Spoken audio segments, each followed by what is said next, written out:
ሰላም ጤና ይስጥልን ክብራትና ክብራን የፍቅር ቃል ዩቲዩብ ገጽ ተከታታዮች እንደምን ከርማችኋል። ዛሬ በእንግሊዝ ፉትቦል ሊግ ካፕ አርሰናል በሜዳው ኤሚሬትስ ብራይተንን ያስተናግዳል። ሊቨርፑል በአንፊልድ ሮድ ክሪስታል ፓላስን ይገጥማል። ስዋንሲ ከማንቸስተር ሲቲ፣ ወልቭስ ከቼልሲ፣ ኒውካስል ዩናይትድ ከቶትናም በጣም የሚጠበቁ ጨዋታዎችን ያከናውናሉ። ዛሬ ጨዋታቸውን ከሚያከናውኑ ቡድኖች መካከል ባለፉት 6 ጨዋታዎች 5ቱን የተሸነፈው ሊቨርፑል ከፈታኙ ክሪስታል ፓላስ ጋር የሚያደርገውን ጨዋታ ተንተርሰን ሊቨርፑልን እንመለከታለን። ባለፈው እንግዲህ በፕሪሚየር ሊጉ በሳምንቱ 3-2 በሆነ ውጤት በብሬንትፎርድ ከተሸነፈ በኋላ የአርነ ስሎት ቡድን በከፍተኛ ሁኔታ ነገሮችን ማስተካከል እንዳለበት ጥሪዎች እየቀረቡ ይገኛሉ። በተጫዋቾች አሰላለፍ በተለያዩ የታክቲክ ጉዳዮች ቡድኑ በሚሄድበት አጫዋት በአንዳንድ ተጫዋቾች የፊዚካልና የቴክኒክ ጉዳዮች ላይ መውረድና በተለያዩ ነገሮች ላይ ሐሳቦች እየተነሱ ይገኛሉ። አርነ ስሎት ምን ምላሽ አላቸው? አስደናቂው የሊቨርፑል ኮከብ መሐመድ ሳላህ ዘንድሮ በበርካታ ሁኔታ ቡድኑ በተሸነፈ ቁጥር ነጥብ በጣለ ቁጥር ስሙ እየተነሳ ይገኛል። የመሐመድ ሳላህን ጉዳይ እንመለከታለን። አርነ ስሎት ቢጠቀሙበት ጥሩ የሚሆነው አሰላለፍ እየተባለ ሌሎች የአሰላለፍ አይነቶች እየወጡ ይገኛሉ። እነሱን እንመለከታለን። ትልቁ ጉዳይ ግን አንፊልድ ሮድ የተለመደው የድል ድባብ ርቋል። በአንፊልድ ሮድ ሊቨርፑል የአውሮፓንም የፕሪሚየር ሊግ ክለቦችንም የሚያሸብረው ሊቨርፑል እየጠፋ መጥቷል። ይሄ ሊቨርፑል አምና ሻምፒዮን የሆነው እና በጣም አስደናቂ ነገሮችን የጻፈው ሊቨርፑል አይደለም። በውበት በጫና በፕሬሲንግ በተለያዩ መንገዶች የሚጫወተውና ለተጋጣሚዎቹ በጭካኔ ጭምር የሚያሸንፈው ሊቨርፑል ጠፍቷል።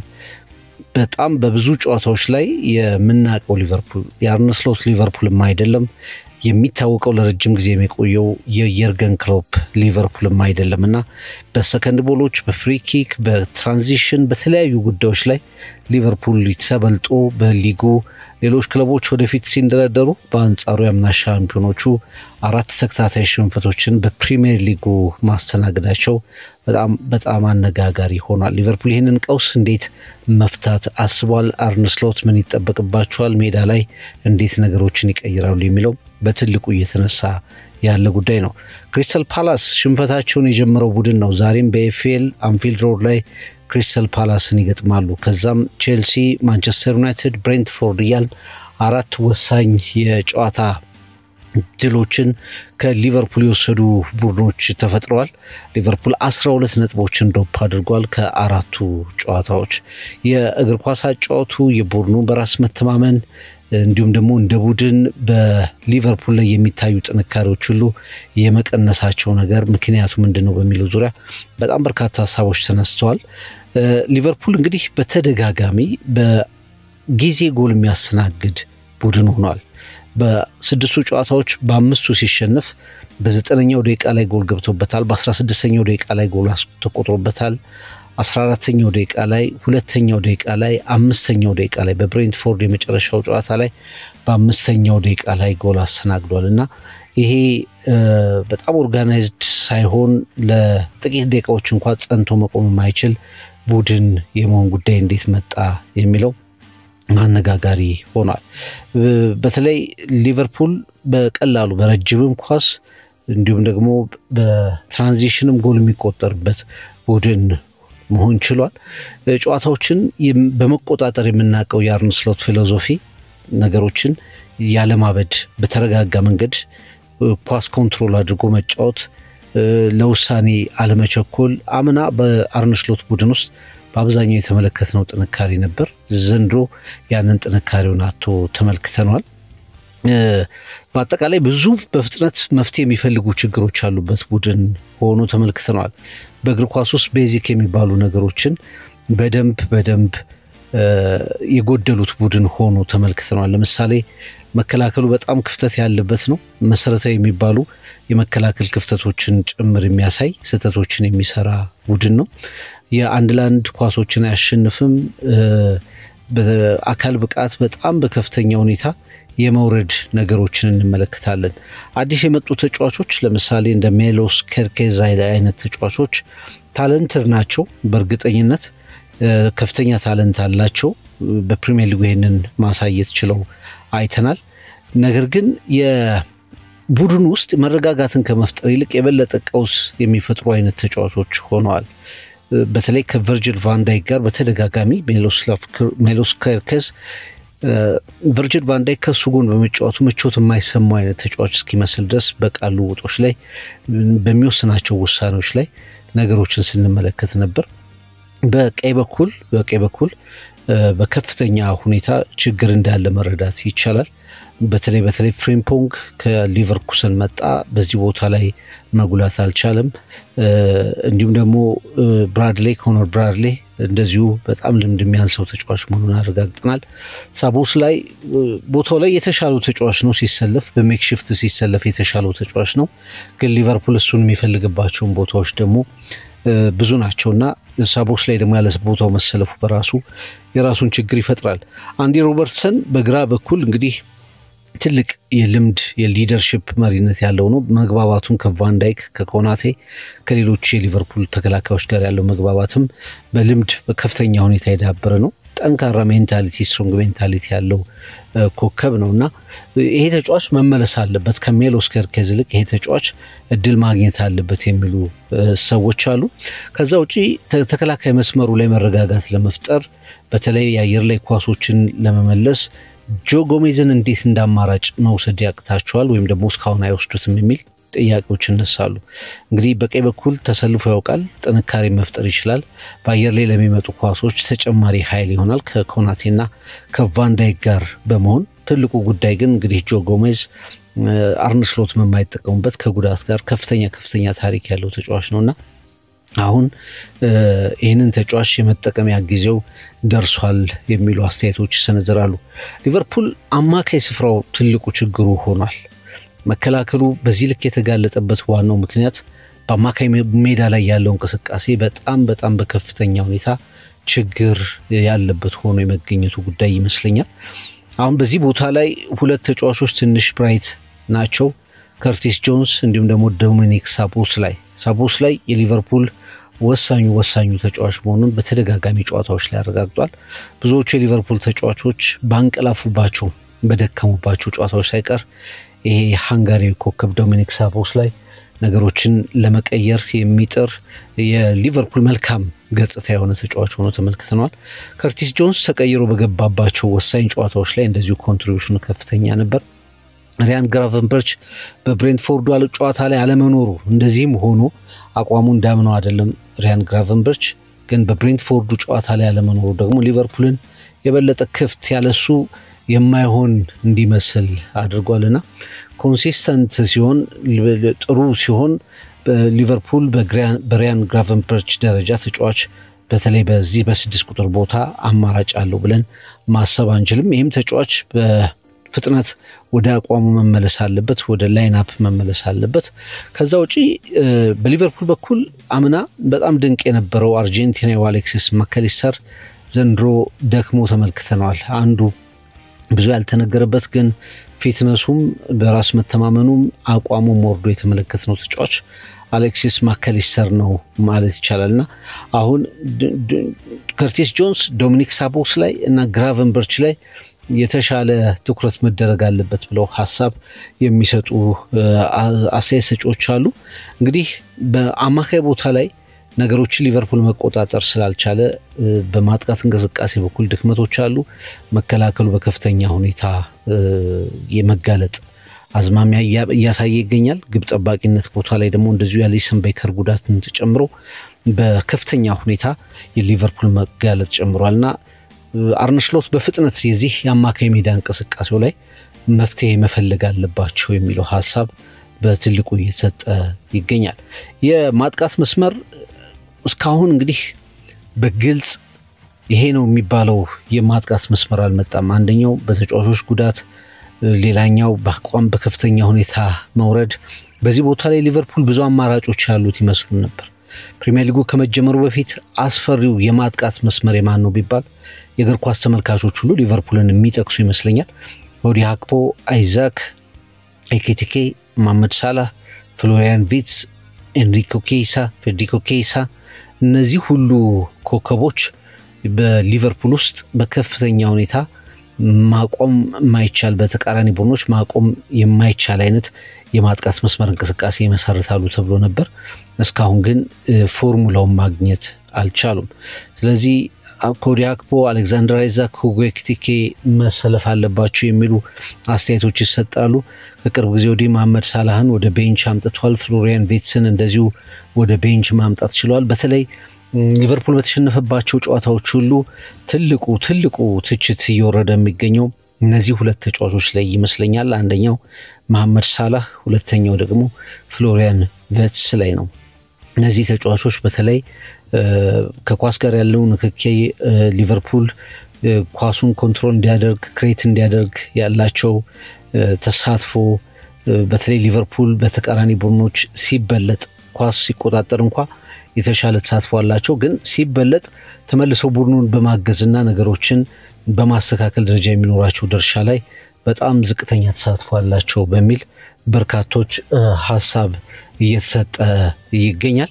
ይሄንን በተመለከተ እንግዲህ ሊቨርፑሎች በከፍተኛ ሁኔታ ነገሮችን ማሻሻል ያለባቸው ይመስለኛል። ሊቨርፑል በአጠቃላይ ሲስተሙም እንግዲህ 4-4-2 ነው። በተለይ በደንብ የሚሻለው ሲስተም እስካሁን በተከናወኑ ጨዋታዎች የሚሻለው ሲስተም የ4-4-2 ሲስተሙ ይሆናል። አይንትራክት ፍራንክፈርትን በገጠሙበትና 5 ጎሎችን ባስቆጠሩበት ጨዋታ ላይ ይህ ሲስተም ነገሮችን የተሻለ አድርጎ ነበር። አይዛክ የማጥቂ መስመሩን ይመራል።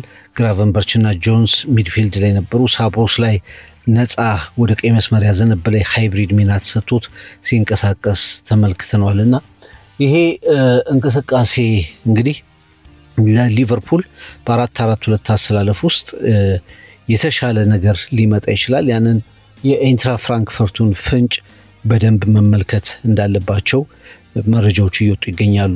በአይንትራክት ፍራንክፈርት 5 ጎል ከተቆጠረ በኋላ ሊቨርፑል ነገሮችን ለማስተካከል ሰፊ ተስፋ ተደርጎበት እንቅስቃሴዎች ከተከናወኑ በኋላ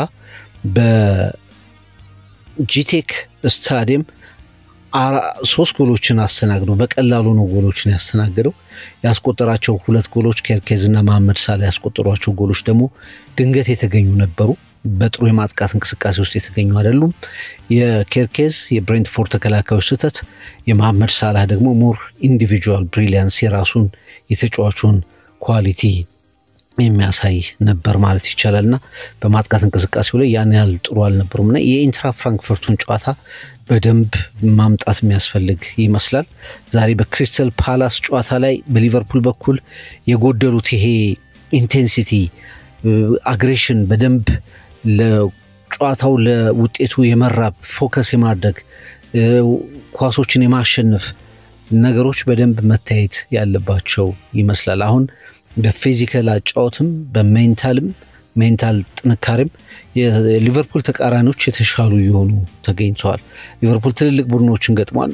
እንደ ቶፕ 6 በተለምዶ አርሰናል፣ ዩናይትድ አይነት ቡድኖችን ገጥሟል። በአቨሬጅ ቡድኖችም እንደዚሁ ተከታታይ ሽንፈቶች ደርሰውበታል። እንደ ቼልሲ ቡድኖ አይነት ቡድኖችን ገጥሟል። በአቨሬጅ በሚባሉ በሚድ ቴብል ቡድኖችም እንደዚሁ ሽንፈት ደርሰውበታልና 5 ድሎች ከዛ በኋላ 4 ተከታታይ ሽንፈቶች። አርነ ስሎት ከእንግዲህ ጊዜ ተጫዋቾችን የማስፈረም ተጫዋቾችን እንዲዋሃዱ የማድረግ ጊዜ ፈልጋለሁ እና ሌሎችም ነገሮችን በይቅርታ ያቀርቡ ወይ ደግሞ ብዙ ጨዋታዎች ላይ የተሻለ ሙከራ አድርገናል፣ የተሻለ ተጫውተናል፣ ድሎችን ባለመጠቀማችን ነው ነገሮች ይስተካከላሉ እያሉ ከየጨዋታው በኋላ አንዳንድ ነገሮችን ሊቨርፑል ክራይሲስ ውስጥ አለመሆኑን ጥሩ መሆኑን ለመግለጽ የተለያዩ ምክንያቶችን ሲደረደሩ እንደነበር ይታወቃል። እነዚህ ምክንያቶች ለኔ ከእንግዲህ እያለቁ ይመስለኛል። አንደኛው የሽንፈቶቹ መጠን በከፍተኛ ሁኔታ እየተደራረበ ይገኛል። ሁለተኛ በተመሳሳይ ሰዓት ሊቨርፑል በጊዜ ይገባበታል፣ በመጨረሻ ደቂቃ ይገባበታል፣ እድሎችን ሚስ ያደርጋል። ፓተርኖች እየሆኑ ነው። ቤዚክ የሚባሉ ስህተቶችን እየሰራ ይገኛል። ቡድኑ በጣም ፍላጎት ያነሰው ሞቲቬሽን የጎደለው ቡድን ሆኖ ይታያል። ለዚህ አሰልጣኙ ምን አይነት ምክንያት ማቅረብ ይችላሉ? ከእንግዲህ ተቀባይነትስ ያለው ምክንያት ማቅረብ ይቻላል ወይ ብሎ ማንሳት ያስፈልጋል።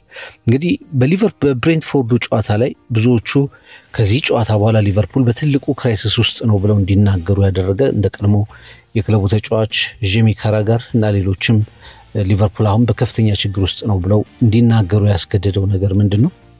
ብሬንትፎርድ የሰራቸው ስህተቶች ሊቨርፑል ገና በ5 ደቂቃ ጎል ተቆጥሮበታል።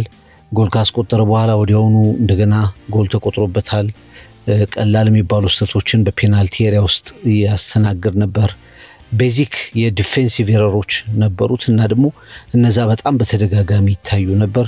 የሴት ፒሶችን ኮርናዎችን ሲከላከል ቡድኑ በጣም የተጋለጠ ቡድን ነው።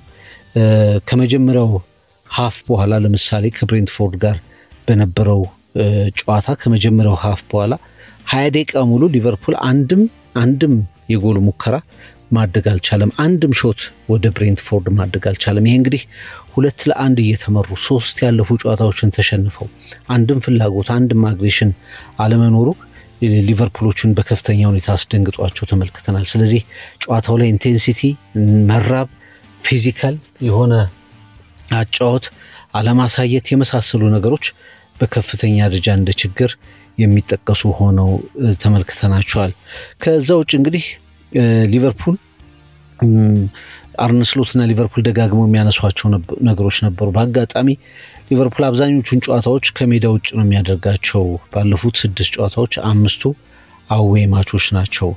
ስለዚህ ያ በራሱ ትልቅ ችግር ነበር የሚል ምክንያት አንስተው ነበር። ነገር ግን አምና ሊቨርፑል በጣም ጥሩ ከሚባሉ ሪከርዶቹ መካከል አንዱ ከሜዳ ውጭ ያስመዘገባቸው ውጤቶች ናቸው። ለምሳሌ ብሬንትፎርድ 2-0 እየመራው ነበር። ባለቁ ደቂቃዎች ዳርዊን ኑኔዝ ጎሎችን አስቆጥሮ 2-0 ያወጣበትን አጋጣሚ ማስታወስ እንችላለንና ያኔ ከሜዳ ውጭ በጣም ጥሩ የነበረው ቡድን እንዴት በአጭር ጊዜ ውስጥ ኮላፕስ አደረገ የሚለው መታየት አለበት። ከክሪስታል ፓላስ፣ ከቼልሲ፣ ከብሬንትፎርድ፣ ከጋላታሳራይ በርግጥ የተሸነፈባቸው ጨዋታዎች ናቸው። እነዚህ ሁሉ አሰልጣኝ አርነ ስሎት እንደተናገሩት ከሜዳ ውጭ የነበሩ ናቸው። ከዛ ውጪ በጀርመኑ ሴልፖሊ እንደዚሁ በጣም በመሸነፍ በአውሮፓ ውስጥ ካሉ ክለቦች የጀርመኑ ሴንት ፖል ብቻ ነው እንግዲህ ከሊቨርፑል ጋር ዝቅ ያለ ሪከርድ ያለው እንጂ በተከታታይ በሽንፈት ታሪካቸው ቀዳሚ ከሆኑ ከቶፕ ሊጎች ውስጥ ቀዳሚ ከሆኑ ቡድኖች መካከል አንዱ ነው ብሎ ማስቀመጥ ይቻላል። እንግዲህ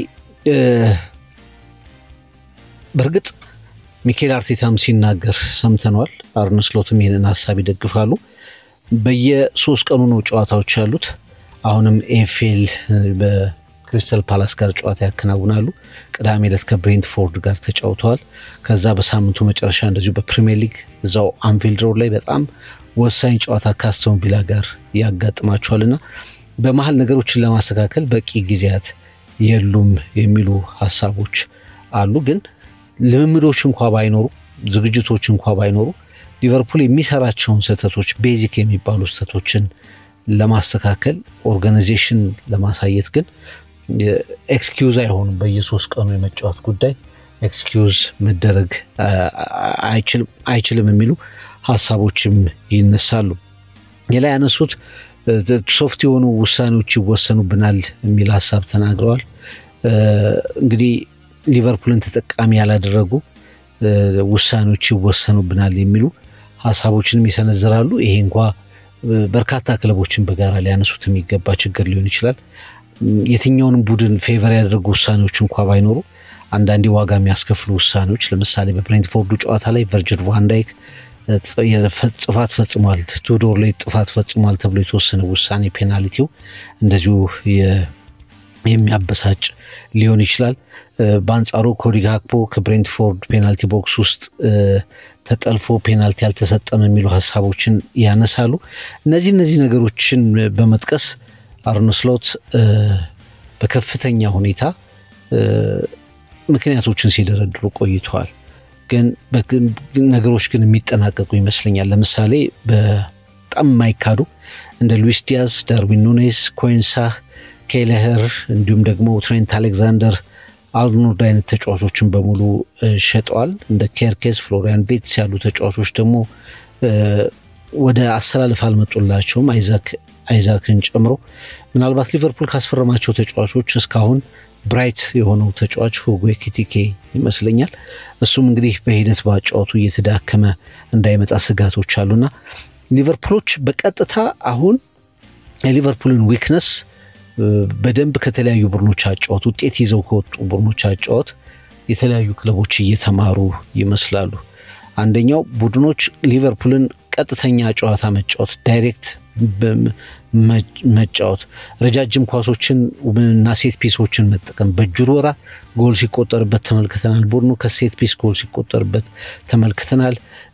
እንደገና ደግሞ ሊቨርፑልን መጫን ከማንቸስተር ዩናይትድ፣ ቼልሲ፣ ራሱ ፓላስ እና ብሬንትፎርድ ያደረጉት ይሄን ነው። ከፓላስ በ30 ደቂቃ 3 ጎል ማስቆጠር ይችል ነበር ሊቨርፑል ላይ። ብሬንትፎርድ እንደዚሁ ድሎችን አምክኗል። ያለቁ ኳሶችን ማመርዳሽቪሊ ሲያድን ተመልክተናል።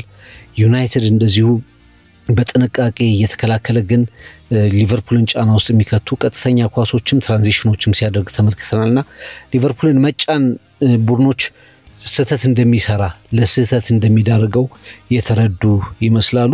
ለዚህ አርነ ስሎትና ቡድናቸው እስካሁን ምንም አይነት መፍትሄ ይዘው አልተመለከተናቸውም። የፓላሱ ጨዋታ ምን አይነት ውጤት ይዞ ይመጣል የሚለውን በደንብ የምንመለከተው ይሆናል ማለት ነው። ከዛ ውጭ እንግዲህ ሊቨርፑል ሰከንድ ቦሎች ላይ 50 ኳሶች ላይ በሚድፊልዶቹም በተከላካዮቹም ሲበለጥ እንመለከታለን።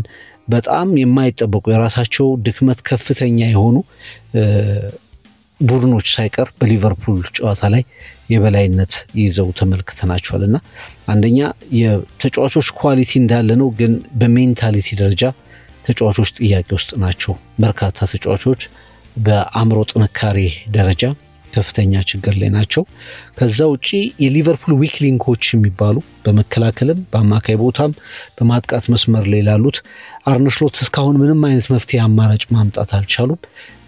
ከዛ ውጪ እንግዲህ ውጤቶች ደግሞ በተደጋጋሚ በሽንፈት መልክ ሲደመደሙ የቡድኑ አጠቃላይ በራስ መተማመን ኮንፊደንስ ሲወርድ እየተመለከት ነው እንገኛለንና አሁን ጣቶች ሁሉ አርነ ስሎት ላይ ይገኛሉ። ተጫዋቾች አሉ፣ ልምድ ያላቸው ተጫዋቾች አሉ፣ አዲስ ፈራሚዎች፣ የብዙ ክለቦች ምኞት የሆኑ ተጫዋቾች ናቸው። ነገሮችን ቀያይሮ መፍትሄ ማምጣት የአርነ ስሎት ጉዳይ ነው። ያ ካልሆነ ግን አሰልጣኙ አምና የተጠቀሙት የኤርገን ክሎፕን ቡድን ነው። ከኤንሪኮ ኬይሳ ውጪ የትኛውንም ተጫዋች ወደ ቡድኑ አላመጡም። ስለዚህ አርነ ስሎት ከኤርገን ክሎፕ የተረከቡትን ቡድን ትንሽ ነገር ብቻ ጨማምረው ወደ ሻምፒዮንነት አምጥተውታል። የራሳቸውን ቡድን የራሳቸውን ስራ መስራት በጀመሩበት ጊዜ ውስጥ ግን ነገሮች ከብደዋቸዋል። ስለዚህ የኤርገን ክሎፕ ቡድን ነው ሻምፒዮን ሆነው የሚል ትችት እንዳያስነሳባቸው ነገሮችን በፍጥነት መቀየር ያለባቸው ይመስላል። በእርግጥ ሙከራዎችን እያደረጉ ነው። አንደኛው የማይታሰብ የሚመስለውን መሐመድ ሳላህን ከቤስት 11 ውጭ ማድረግ ነገር ጀምረውታል። ሊቨርፑል ኢንትራ ፍራንክፈርትን 5-1 ባሸነፈበት የቻምፒየንስ ሊግ ጨዋታ መሐመድ ሳላህ ቤንች ላይ እንደነበር ይታወቃል። ከጨዋታው እኩል ርዕሰ ጉዳይ ነበር። እንደውም ሊቨርፑል ማሸነፉ በጀው እንጂ በጣም አነጋጋሪ ጉዳይ ነበር። አንዳንድ ተንታኞች መሐመድ ሳላህ መቀመጥ አለበት ማለታቸውን ተከትሎ አርነ ስሎት ያንን ውሳኔ ሲወስኑ ከ2017 ጀምሮ የሊቨርፑል ቁጥር አንዱን ተጫዋች ምርጡን ተጫዋች ውለታ የዘነጋና የሱ ችግር ባልሆነ ምክንያት ወደ ቤንችነት እንዲቀመጥ ያደረጉበት አጋጣሚ ተደርጎ ተነስቷል። በሊቨርፑል ታሪክ በተከታታይ ቤንች ላይ ተቀምጦ አያውቅም መሐመድ ሳላህ በተከታታይ ጨዋታዎች ላይና በሊቨርፑል የጨዋታ ዘመኑ ለመጀመሪያ ጊዜ በተከታታይ ጨዋታዎች ወደ ተቀያሪ ወንበር እንዲቀመጥ የተደረገበት ነገር ነበር። እንግዲህ በመጨረሻዎቹ 16 ደቂቃዎች ላይ ተሰልፎ ተጫውቶ ተመልክተናል። ተስፋ መቁረጡን መበሳጨቱን ፊቱ ላይ ማየት ይቻላል። 2 እድሎችን አግኝቶ ነበር በዛ ጨዋታ ላይ፣ ሁለቱንም አምክኗል። በተለይ አንደኛው ለፍሎሪያን ቪርትዝ መስጠት እየቻለ በማምከኑ ምክንያት ትልቅ ተስፋ መቁረጥ ውስጥ እንዳለ ጎል ለማስቆጠር የጓጓ እንደሆነ መረዳት ይቻላል። ሳላህ 4 ጎሎችን ነው በዚህ ሲዝን ያስቆጠረው። በ8 ዓመት የሊቨርፑል ቆይታው በእንዲህ አይነት ወቅት በተመሳሳይ ወቅት ላይ ያስቆጠረው በጣም ትንሹ ጎል ነው ማለት ይቻላል። በርግጥ የኳስ ንክኪው ውሳኔዎቹ የመሐመድ ሳላህ የሚታወቅበት ሻርፕ መሆን ነገሮችን መጨረስ በሚታይ ደረጃ ወርደዋል። እነዚህ መውረዳቸው ከሚዲያ ላይ ትችቶች ጋር ተደምሮ የኮንፊደንሱ ጉዳይ ራስ መተማመኑ ጉዳይ ከዚህ በፊት በመናቀው ደረጃ ላይ እንደሌለ መረዳት ምንችል ይመስላል። 33 ዓመቱ ነው። ካመና ጀምሮ በጣም ስንናገር እንደነበረው ወይም ደግሞ ሲነገር እንደነበረው ፊዚካል ጉዳይ በተፈጥሮም ትንሽ እየቀነሰ ይመጣል፣ ግን ያንን የሚያስተካክል ያንን የሚተካ በጣም ድንቅ ኳሊቲ እንደነበረው ይታወቃል። ሁለት ወሳኝ የሚባሉ ክሬቲቭ የሆኑ አጣማሪዎቹን አጥቷል። አንደኛው ሉዊስ ዲያዝ ነው፣ ወደ ባየር ሚኒክ አቅንቷል። ሌላኛው በቀጥታ በሱ በሚጫወትበት መስመር የሚጫወተው ትሬንት አሌክዛንደር አርኖልድ ወደ ሪያል ማድሪድ አቅንቷልና ወደሱ የሚደርሱ ኳሶች በከፍተኛ ሁኔታ ቀንሷል። አሁን ኮዲ ሃክፖ ብቻ ነው በአብዛኛው ለመሐመድ ሳላህ ኳሶችን ሲሰጥ የምንመለከተው። ከዛ ባሻገር ዲጎ ጆታ በጣም የቅርብ ጓደኛው እንደሆነ ይታወቃል። የሱ ሞት ከፍተኛ ሁኔታ ተጽዕኖ ስከቶታል። ሳላህ ኦገስት ላይ በነሐሴ ወር ላይ የጆታ መዝሙር በስታዲየሙ ሲዘመር በጣም በከፍተኛ ሁኔታ ስሜታቸውን መቆጣጠር ካቃታቸው ኮከቦች መካከል አንዱ እንደሆነ ይታወቃል። እንግዲህ ከአመት በፊት ወይም ደግሞ በጣም ከጥቂት ወራት በፊት በሲዝኑ 57 የጎል ኢንቮልቭመንት ነበረው። በአንድ ሲዝን ነው የምናወራው አድማጮቻችን ተመልካቾቻችን። 34 ጎሎችን አስቆጥሯል። 23 ጎል የሆኑ ኳሶችን አመቻችቶ ሰጥቷል። ይሄ በሊቨርፑል ታሪክ ውስጥ መሐመድ ሳላህ ከመጣበት ጊዜ ብቻ ሳይሆን ሊቨርፑል የሚባለው ክለብ ከተመሰረተበት ጊዜ ጀምሮ በአንድ ሲዝን ከታዩ ምርጥ ፐርፎርማንሶች መካከል አንዱ ነው። 57 የሊቨርፑል ጎሎች ላይ እጁ ነበረበት አምና ሻምፒዮን ሲሆን ድንገት እንዴት ያኮከብ ወደዚህ ተቀየረ የሚለውን ስንጠይቅ ነው እንግዲህ ችግሮቹ የመሐመድ ሳላህ ብቻ ላይ ሆኖ እንደሚችሉ በደንብ የሚያስማማን። 2 ዓመት ያህል አራዝሞለታል። በሳምንት 400,000 ፓውንድ አካባቢ ያገኛል። የሊቨርፑል 3ኛው የምንጊዜም ኮከብ ጎል አግቢ እንደሆነ ይታወቃል እና ለእያንዳንዱ ዝቅታ ራሱን ማሳየት የሚችል ኮምፒቲቲቭ የሆነ ኮከብ ነው። መሐመድ ሳላህ እንደሚመለስ በእርግጠኝነት መናገር ይቻላል። በአሁኑ ሰዓት ግን የሊቨርፑል ምንድነው ስኬፕጎት የመስዋዕት በጉ እሱ እየሆነ መጥቷል። የሊቨርፑል ትልቁ ተጫዋች፣ የሊቨርፑል ባለውለታ፣ ያለፉት 8 ሲዝኖች አድማቂ፣ አሁን ደግሞ የሊቨርፑል ችግር ተደርጎ እየተወቀሰ ይገኛል። አርነ ስሎት ይህንን በተጫዋቹን ቤንች በማድረግ ጭምር እየተቀበሉት እየመሰሉ ይገኛሉ። ሌላው የሊቨርፑል ትልቁ ችግር እንዳይሆን እየተሰጋ ይገኛል። እንግዲህ 4-4-2 ወደ አዲሱ 4-4-2 አሰላለፍ ወይም 4-2-2-2 የሚመስለውን አሰላለፍ በፍራንክፈርቱ ጨዋታ ላይ ተመልክተናል። ኮምፓክት የሆነ ሊቨርፑልን መከላከሉን በደንብ የሚያግዝ ማጥቃቱንም በደንብ የሚያግዝ የሆነ ኢነርጂ ኢንቴንሲቲ የሚጨምር አይነት አሰላለፍ ሼፕ ሆኖ ተመልክተናል። እንግዲህ የሊቨርፑል የጎደለውን ይሄ ፕሬሲንግ በተሻለ ሁኔታ አሻሽሎ ተመልክተናል። 14 ሙከራዎችን ፈጥሯል በፍራንክፈርቱ ጨዋታ። የተሻለ የማጥቃት እንቅስቃሴ ተመልክተናልና ይሄ ደግሞ የሆነው መሐመድ ሳላህ ስላረፈ ነው የሚሉ ሐሳቦች ሲሰጡ ነበር። ግን በብሬንትፎርዱ ጨዋታ ተመልሶ ያን ነገር ተመልክተናል ሳላህን በነበረበት ጨዋታ። ስለዚህ የብሬንትፎርዱ ሽንፈት መልሶ ሳላህን ወደ ኋላ እንዳይመልሰው ስጋቶች አሉ። በተጫዋቹ በኩል ግን እንግዲህ እስካሁን በይፋ ይሄንን ብሎ የተናገረው ነገር የለም። ብዙ ነገሮችን አይገልጥም። አመና በእርግጥ ፕሬስ ኮንፈረንሶች ላይ የኮንትራቱን ጉዳይ በተደጋጋሚ ሲያወራ ነበር፣ ግን በአብዛኛው የሚዲያ ሰው እንዳልሆነ ይታወቃል። አሁን በፎርዋርድ ላይኑ ላይ በፊት መስመር ላይ ከፍተኛ ኮምፒቲሽን አለ። አንደኛው ሁጎ ኤኪቲኬ ነው። ይሄ ከሁሉም የተሻለው ተጫዋች ነው እስካሁን በሊቨርፑል ጎል በማስቆጠር መስመሩ ላይም በሚያደርገው ሙቭመንት እንዲሁም ደግሞ በተለያየ መልክ ሁጎ ኤኪቲኬ የተሻለው ተጫዋች ይመስላል። አሌክዛንደር አይዛክ እስካሁን ወደ ሊቨርፑል መጥቷል ማለት አይቻልም። ይሄ ባለበት ሁኔታ ጉዳት አጋጥሞታል። ፌዴሪኮ ኬይሳ ያው ለጥቂት ደቂቃ ብቻ የሚታመን ተጫዋች ነው በአርነ ስሎት ስር፣ ግን እድል ከተሰጠው ጥሩ ተፎካካሪ መሆን የሚችል ይመስላል። ስለዚህ ቬትስ፣ መሐመድ ሳላህ፣ ከሂሳ አሁን የተሻሉ ነገሮችን እንዲያሳዩ ብዙ ነገር ይጠበቅባቸዋል። በአማካይ ቦታ ላይ ከርቲስ ጆንስ የተሻለውን ጨዋታ በፍራንክፈርት ጨዋታ ላይ ተጫውቷል። ዶሚኒክ ሳቦስ ላይ እንደዚሁ በጣም የጨዋታው ማን ኦፍ ዘ ማችም ነበር። አንዲ ሮበርትሰን የተሻለ መረጋጋት ፈጥሮ ተመልክተናል። እነዚህ ተጫዋቾች በድጋሚ ወደ ላይናፑ በተደጋጋሚ ልናያቸው እንደምንችል መረዳት ይቻላል።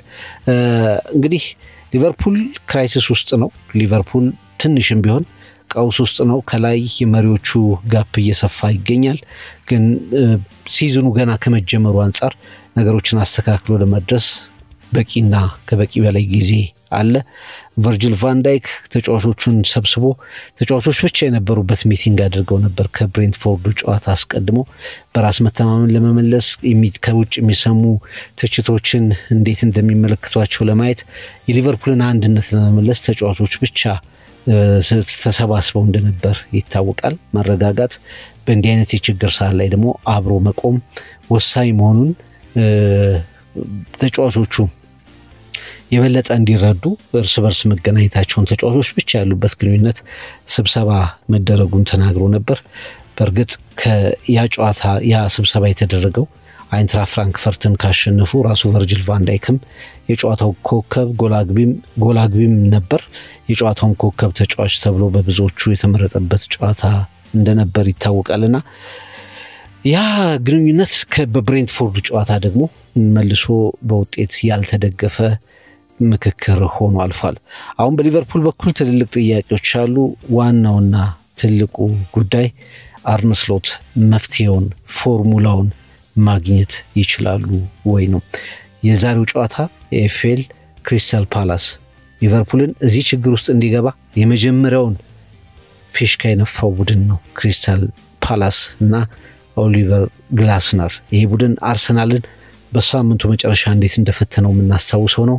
ሊቨርፑል ይህንን ቡድን አልፎ ለቪላው ጨዋታ የተሻለ መነቃቃት ይፈጥራል ወይስ የአርነ ስሎትና የቡድናቸው ክራይሲስ ይቀጥላል? ትሪቡን የዛሬ ውጤቶችን ጨምሮ ሐሙስ በሪቪው ፕሮግራማችን የበለጠ ነገሮችን ሰፋ አድርገን እንመልከታለን። አብራችሁን ስለነበራችሁ እናመሰግናለን። መልካም ቀን።